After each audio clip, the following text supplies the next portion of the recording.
So, spring 2024 has been an absolutely wild anime season. It's been jam-packed with a bunch of hot new adaptations and original works, as well as some new seasons of pre-existing popular titles, and even a few continuing hits from the winter season. But with the spring season now coming to a close, many of us are now looking ahead to all the new anime coming out this summer. Now, I know many of you already have a few titles on your watch list that you're really looking forward to this season, while some others have yet to look into the summer season and are really curious to find out what's coming out and where to watch it. Now, if you happen to be one of the people who falls into the latter category, I'm happy to say you've come to the right place. Hey guys, it's Dan, welcome back to Dan or Taz Media, and sorry it's been so long since I last uploaded. Things got pretty hectic with my personal schedule, which forced me to take a break, but now I'm back, and to make it up to you guys, we're going to be talking about a whole bunch of anime from this upcoming summer season. For this video, I'll be looking at some of the most hotly anticipated anime from this upcoming summer season, as well as providing you with the synopsises for all the new titles, as well as informing you as to which streaming service you'll be able to watch each show on. I'll start off by talking about all the new series streaming on Crunchyroll, since as usual, their service has announced the most new anime licenses for the upcoming summer season. From there, I will transition into talking about some of the other series that have been licensed by some other streaming services, and then end things off by going over some of the yet-to-be-announced anime licenses from the summer season, and speculate as to what streaming service they could potentially end up on. Now, I'll be sure to let everyone know when we officially switch from talking about the confirmed anime licenses to speculatory ones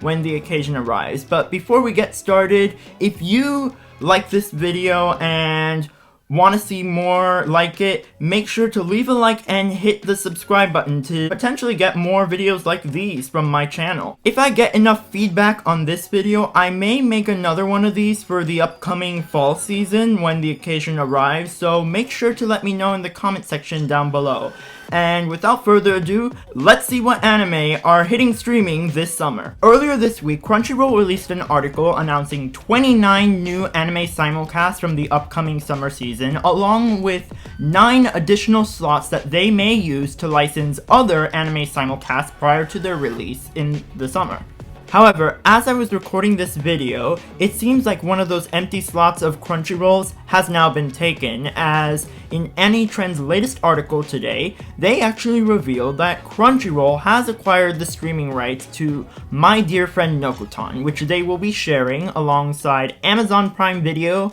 ADN, and a few other streaming services, which you'll be able to access depending on your location. Now, this series really sparked my interest when the trailer dropped and went absolutely viral on both YouTube and Twitter, with it generating a ton of memes and discourse around its sheer absurdity. Apparently, this series is about a popular high school girl named Tarako, who remains the center of attention at her school until one day it gets infiltrated by a delinquent deer-human hybrid named Shinanoko, who, while on the run from the cops, decides to take cover at the school. But rather than being covert like you're supposed to do when you're in hiding, Shinanoko ends up drawing a bunch of attention to herself while she's at the school and inadvertently starting a rivalry between her and Tarako, which ensues in a bunch of crazy shenanigans that happens throughout the series. And if that absurd premise wasn't enough to pique your interest, it's also worth mentioning that the show is being animated by Wit Studio, the same studio that gave us the first 3 seasons of Attack on Titan, Spy X Family, as well as the upcoming Suicide Squad Isekai series that we will actually be talking about later on in this video. So, My Dear Friend Nokutan might actually be a series we should keep our eyes out for this upcoming summer season. But as I mentioned earlier, Crunchyroll will also be streaming a number of other new titles in addition to the Deer anime, which according to Crunchyroll's article, consist of the following series: A Journey Through Another World, Raising Kids While Adventuring, which is a series that follows a guy named Takumi who is reincarnated with special abilities in a different world, but is put in a situation where he must actually raise two twins and adventure with them on dangerous missions throughout this new world he's been reincarnated into. Alia sometimes hides her feelings in Russian, a series about a lazy student who pretends not to understand his colleague Alia when she flirts with him in her native tongue of Russian. Tree My Dear Moments, a series about a boy and a mysterious robot girl who experience an unforgettable summer in a world mostly submerged by water. Bye Bye Earth, a series about Belle LeBlanc, who tries to find herself after being born the only human in a world full of anthropomorphic animals. Days with My Stepsister, a series about an unlikely love story that begins when Yuda's dad remarries, which leads to him becoming step-siblings with the cutest girl in school. Delico's Nursery, which is a show that follows an aristocrat from a prestigious vampire family that refuses a mission because he has to take care of children. Love is Indivisible by Twins, which is a series that follows a high school boy who is in love with two girls who happen to be twins and his childhood best friends. Then we have Makine Too Many Losing Heroines, which is about a boy named Kazuhiko who ends up in an unexpected drama of his classmates, the most popular girls who are now, for some reason, being rejected by the masses. Then we have Mayonaka Punch, a supernatural vampire series about two girls named Masaki and Live on their quest to hit 1 million subscribers on their YouTube channel.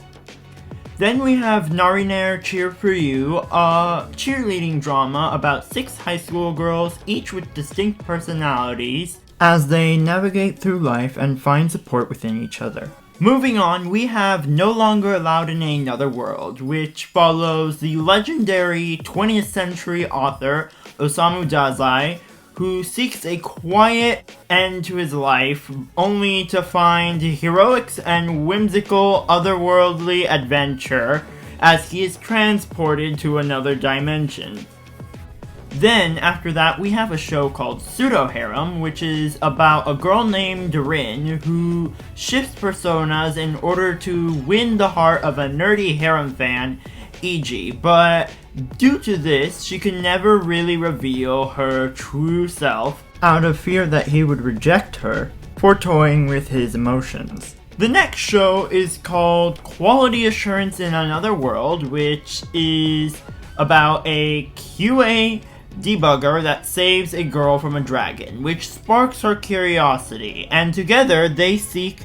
the world and yearn to find out its true nature. Following that, we have a series called Senpai Izano Tonoko, which is about a girl named Makoto who's caught in a love triangle when Saki and Ryuji both confess to her. But will she be able to navigate the chaos from this feud and still have fun? Afterwards, we have Shoshimen How to Become Ordinary, which is a series that follows Kabuto and Osani, who both aim for quiet lives, but chaos follows them, which leaves us wondering whether or not they can find peace amidst the mayhem in their lives. Then we have Tatsuketsu Fate of the Majority, which is about a student who finds himself in a game of survival as half of the human population disappears each night of the game. Preceding it, we have Osan Newbie Adventurer, trained to death by the most powerful party, became invincible, which is about a 30-year-old guild clerk who trades his job for that of an adventurer in order to train with the elites and become an unstoppable force. Then we have the strongest magicians in a demon lord's army was human. which is about a fearsome leader of the demon army who has a secret identity as a human, but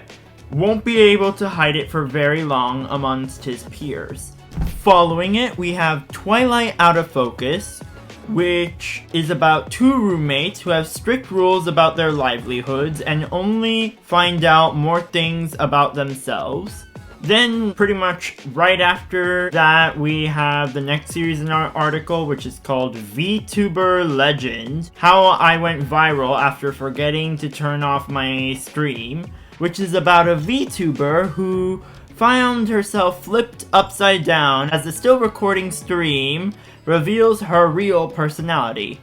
Followed by that, we have a show called Why Does No One Remember Me in This World?, which takes place in a world where a world rebirth suddenly begins after a war between humans and other races of monsters. Then finally, the last new title spotlighted on Crunchyroll's article for new summer license is Wistoria, Wand and Sword, which is about a guy named Will who joins a magic academy, but with a hidden secret that he has no magical abilities at all.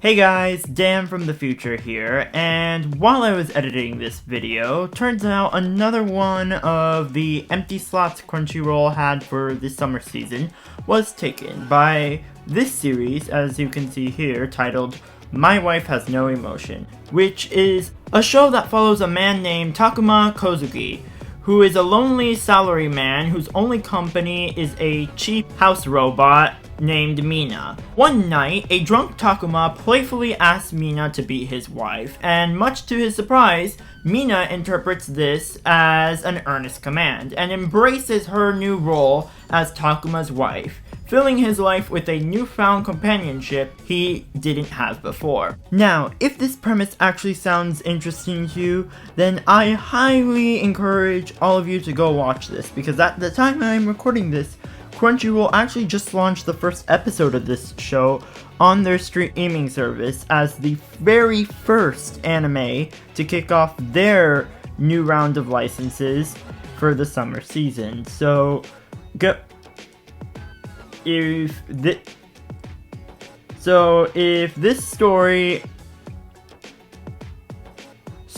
if you think this kind of story is gonna be up your alley, then this show will now be available for you to watch to your heart's content.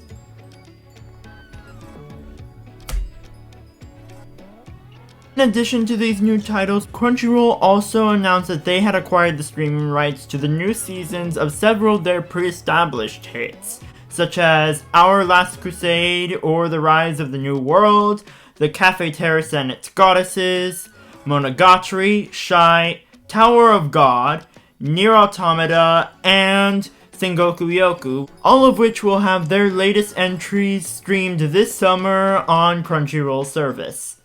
Now, out of that list of new Crunchyroll titles, I would say the ones I definitely am most interested in are Shio Shimin, How to Become Ordinary, mainly because I thought its plot synopsis was really interesting, and it sounds like a dark drama, which is actually a genre I'm actually very fond of in television, and if done well, could be a really entertaining watch. And I've gotta say, I'm also really excited for the second season of Tower of God. Now, I'm actually a really big fan of the first season of Tower of God's anime, even though I know there are a lot of complaints from the webtoon fans about how they condense so much of the first season of the webtoon into just 13 episodes. I actually didn't mind as much, because one hot take I have about Tower of God's webtoon is that it has a lot of pacing issues, and it kind of takes forever to get to the point of the story. So in this way, I felt that a lot of the cuts the anime made to the webtoon story actually helped it flow a lot smoother in its adapted form.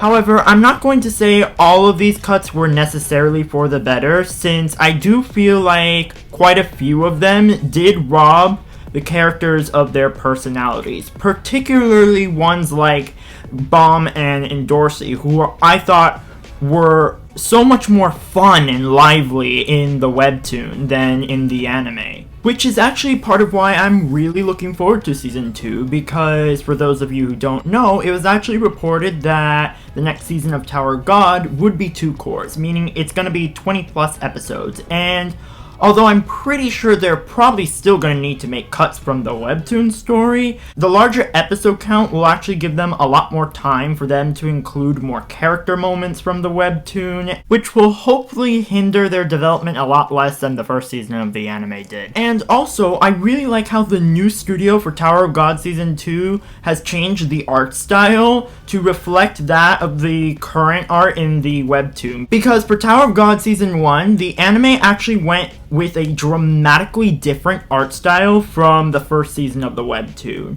Not that that's necessarily a bad thing, since I, for one, at the time, thought the webtoon's art was really ugly. However, since season 1, the webtoon's art style has actually improved significantly, so I'm glad that the Answer Studio, the new animation house taking over for Telecom in season 2, has reverted the art style to something that's much more representative of the current art in the webtoon. So with that being said, let's move on to some of the other upcoming anime that have been licensed by other streaming services for the summer. Let's start with one of the most anticipated releases of this summer season, the aforementioned Suicide Squad Isekai, which was announced to stream on HBO Max, or as it's now known, Max, in most countries, alongside Hulu in the United States, ADN in France, and HBO Go in China and Southeast Asia. Now, many people have been looking forward to Suicide Squad Isekai for a variety of reasons.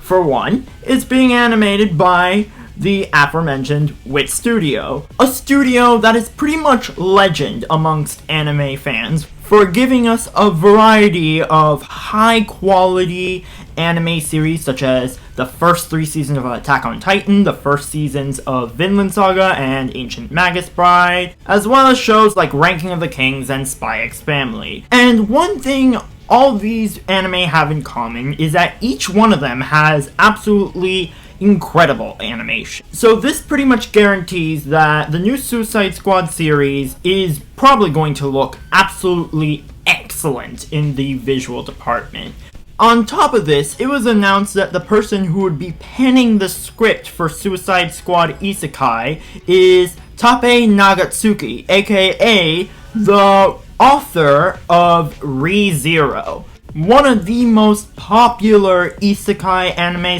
/ web novels out right now. So naturally, Suicide Squad Isekai has caught a lot of people's attention for these reasons, and while I'm not going to say I'm not excited for the series, I do really hope that Tappei is well versed in DC Comics and the Suicide Squad, because many recent on-screen depictions of Marvel DC Comics have actually failed due to a lack of appreciation and overall knowledge of the original comic book source material. However, I already know that Tappei is a good writer, so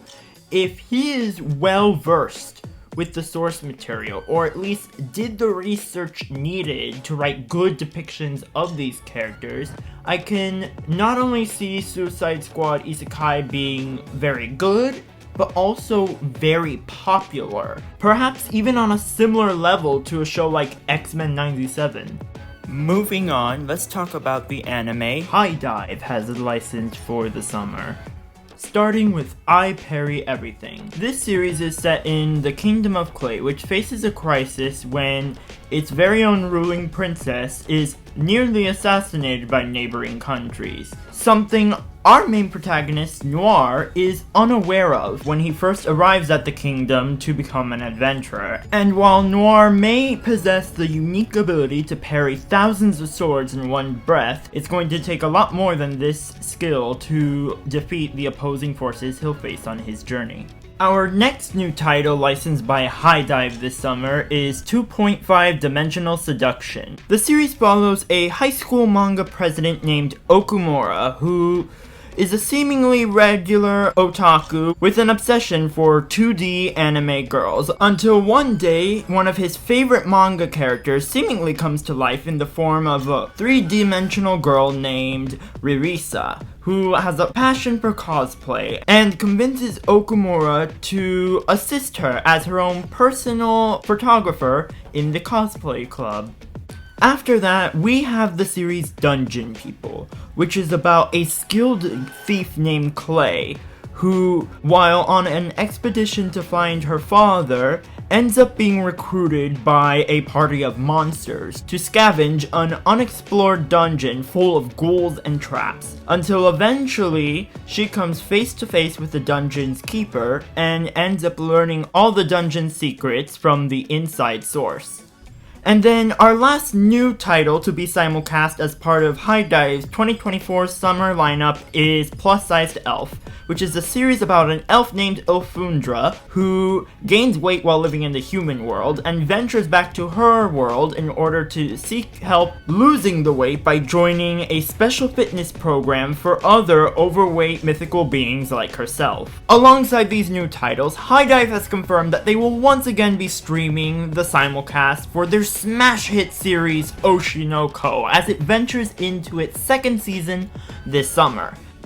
And while I'll admit that the synopsises for the other titles were pretty interesting, Oshinoko Season 2 is by far my most anticipated release from HIDIVE's summer 2024 lineup, since this season will be adapting the Tokyo Blade stage play arc, which is one of my favorite storylines from the manga due to the arc's unique approach to the character dynamics as well as its really compelling insight to the making of an adaptation. Now let's see what new titles we're getting from Netflix this season. Over the summer, Netflix will be dropping new seasons of several of their ONA series, including Time Patrol Ban, Kenyan Ashura, as well as a new ONA series titled Chi Sweet Adventure, which is about a sweet, energetic kitten named Chi who travels to Okinawa with her beloved Yohei and his family, where they enjoy the joys of island life and make new friends along the way.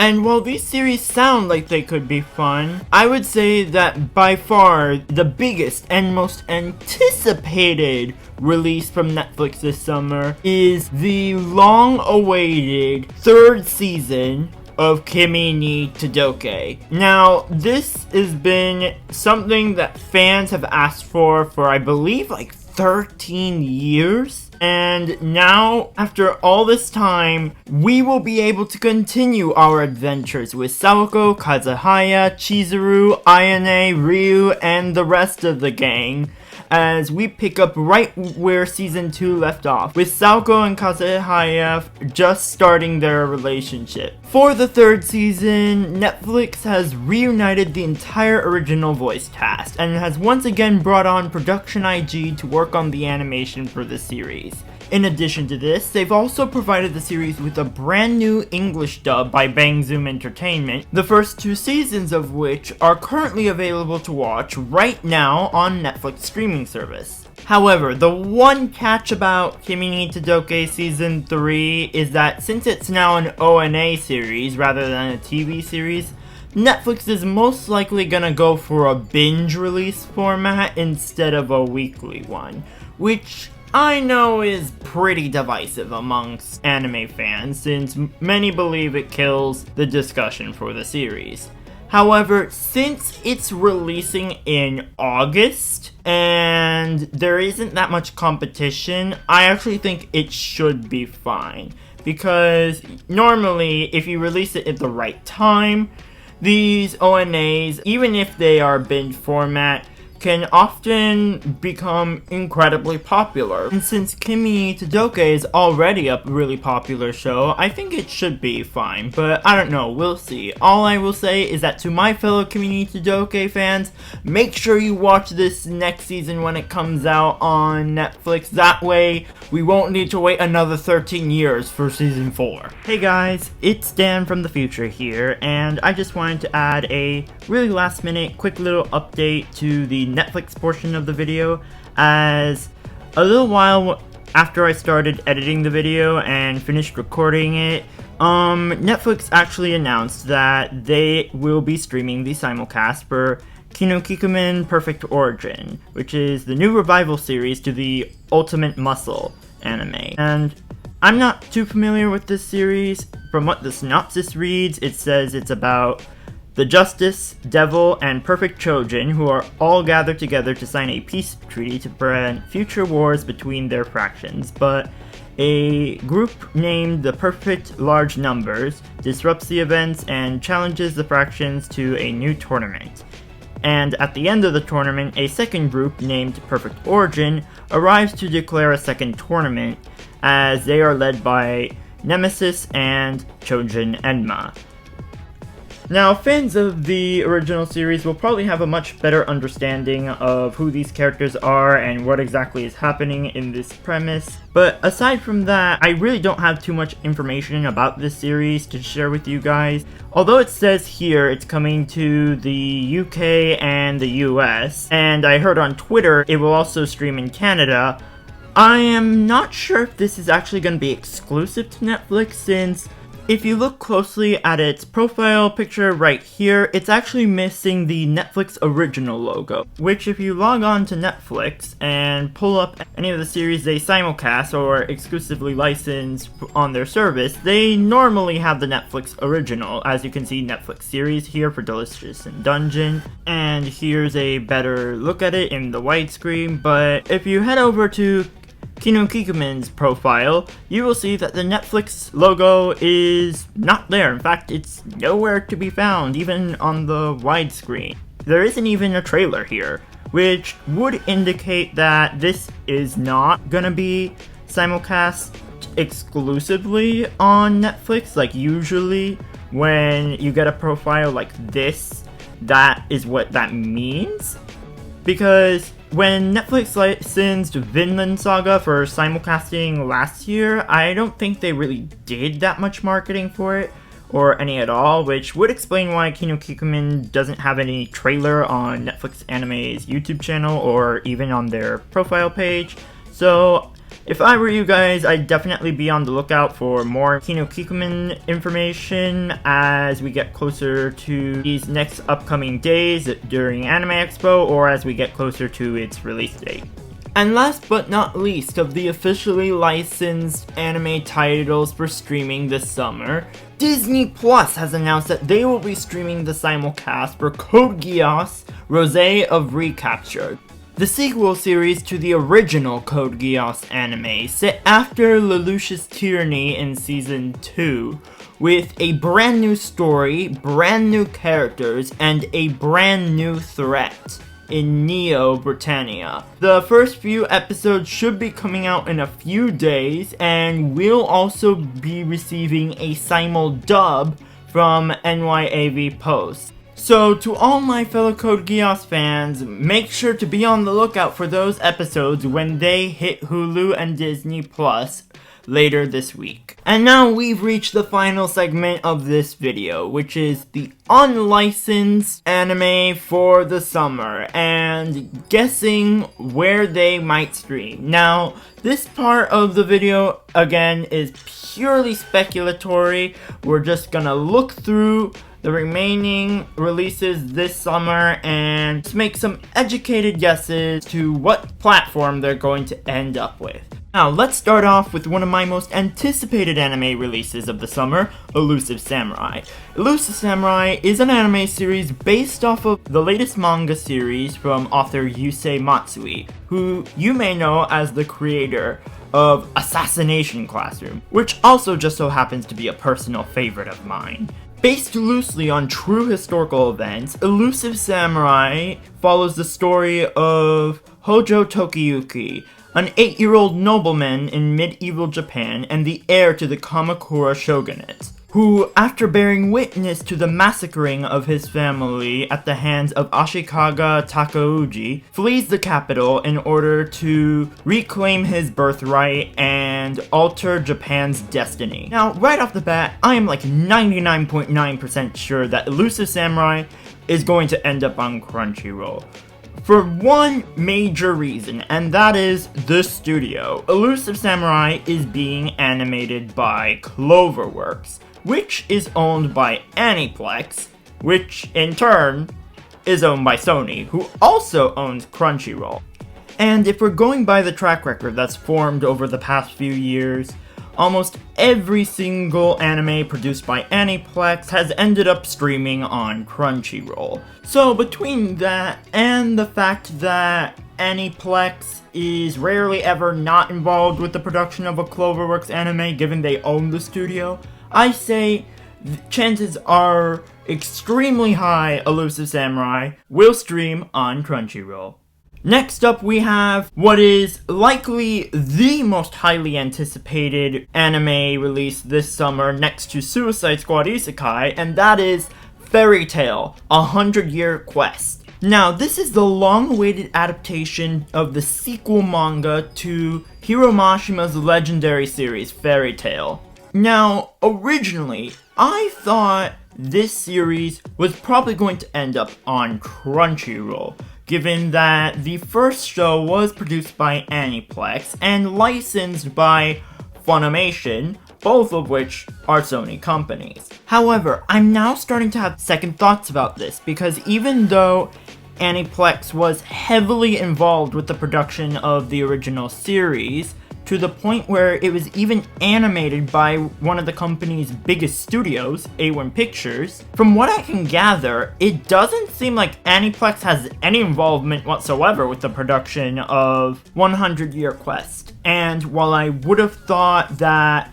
the rights to the series would have just transferred over to Crunchyroll like most of the other old Funimation licenses, as we all just witnessed, 100-Year Quest is nowhere to be found on Crunchyroll's article for their summer simulcast, which is a really weird thing to happen if they already had the rights to the series. So, if Fairy Tail 100-Year Quest isn't going to be streaming on Crunchyroll, my next best guess would be Disney Plus, since early last year, Disney actually signed a major deal with Kodansha that would give them exclusive streaming rights to any new anime produced by Kodansha's anime division from there on out. And since Fairy Tail 100-Year Quest is based off of a Kodansha manga, it's very likely that Kodansha is involved with the anime's production, therefore creating a huge possibility for Disney to end up taking the streaming rights. Once again, nothing's confirmed. For all we know, Crunchyroll could still get the rights to 100-Year Quest if they're involved in the production committee, or if Funimation's license to Fairy Tail still hasn't expired. But until we get any form of official announcement, I'd say there's like a 50% chance it could end up on either Crunchyroll or Disney Plus. Next up, we have A Nobody's Way Up to an Exploration Hero, which is about a high school student named Kaido Takagi who spends his days living an ordinary life until one day a bunch of magic dungeons begin spawning all across Japan, which leads Kaido to begin working part-time as a dungeon explorer, and through his discoveries, he finds a bunch of rare items that increase his power level, which will help him defend the world from a bunch of malicious mythical beings. So if I had to guess, I would say that this series will probably get picked up by Crunchyroll, since Crunchyroll really loves licensing these types of fantasy series, and from what we know, still has a few slots left that they could end up using for other series. And this one is, I feel, a prime candidate since it fits their style.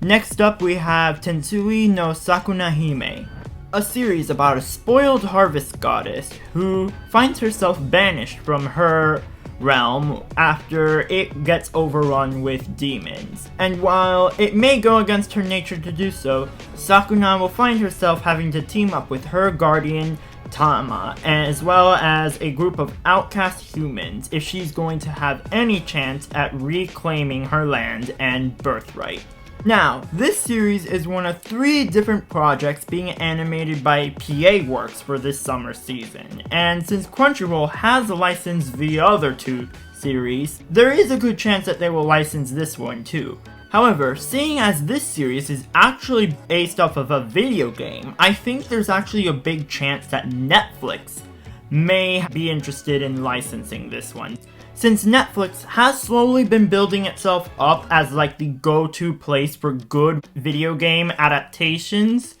I think it's very likely that if this show shows promise, then they may in fact be interested in licensing this one as well. Next up, we have the magical girl and the evil lieutenant used to be arch nemesis. Now, this series is about Myra, the lieutenant of a military organization from another world that seeks to destroy the Earth. But during his assaults on the planet, Myra finds himself in opposition against one of the Earth's protectors, a magical girl by the name of Byakuya Mimori, who stands up to Myra and his evil organization. But as they face off, something unexpected happens as Myra begins to fall in love with Mimori. Now, once again, this is another series I think has a very good chance at being licensed by Crunchyroll. Especially given that this is a series that's being animated by Bones, which is one of the most popular anime studios currently working in the industry today. But for the same reason, I also think there's a very strong possibility that Netflix would be interested in licensing the series as well, since Netflix is actually quite fond of Bones anime and has already licensed a ton of them on their service. In addition to that, I also noticed that this series is based off of a Square Enix manga, much like Netflix's hit anime of last summer season, My Happy Marriage. And given the success they got from that show, I think that makes it all the more likely for them to be interested in licensing this series as a way to cater to that demographic of Square Enix manga fans. Next, after that, we have Red Cat Ramen, which is a series about a girl named Tamako who applies for an open part-time job at a ramen shop, only to find out that the shop is actually run entirely by talking cats when she goes in for the interview. And while she does let it slip that she is more of a dog person, by some miracle, the shop owner ends up hiring her right on the spot, which thus leads her to become the restaurant's first human caretaker. Now, one interesting thing to note about this series is that it's based off of a Jump Plus manga, and Jump Plus manga adaptations have been all the rage lately with streaming services that license anime, as pretty much every single one of them has at least acquired a few Jump Plus adaptations for their service. But out of all of these streaming services, Crunchyroll has by far been the most aggressive about licensing these animes. So for that reason, I'm betting that Red Cat Ramen is probably going to be licensed by Crunchyroll for the summer season. Following that series, we have Magic Artisan Dahlia Won't Hang Her Head, whose synopsis reads, after dying of overwork in Japan, Dahlia is reborn into another world filled with magic. Raised by a master of magical tool-making, she develops a passion for crafting and becomes engaged to her father's apprentice, but before her father could see her wed, he suddenly passes away, which ends up serving as a catalyst to motivate Dahlia into focusing all of her attention into harnessing her skills as a magic craftsman. Now, I don't have too many guesses as to what streaming service may be interested in licensing this series. However, given that it is animated by Typhoon Graphics, which is the same studio that animated the reason why Raeliana ended up at the Duke's Mansion, I think there's a good chance that, once again, Crunchyroll could end up licensing it, since there is already a studio they've worked with in the past to produce Raeliana, and may in fact have the right connections to in order to license the series. So with that, we've now reached the conclusion of this video. What do you think about all the new anime series we're getting this summer? Do any of you have any guesses as to where the unlicensed titles will end up? And if there is an anime series that I by chance missed, be sure to let me know in the comment section. And once again, if you enjoyed this video, be sure to leave a like, hit the subscribe button, and share this video with others to help support my channel. And until then, I hope you all have a great day, and I'll see you in the next video. Bye-bye.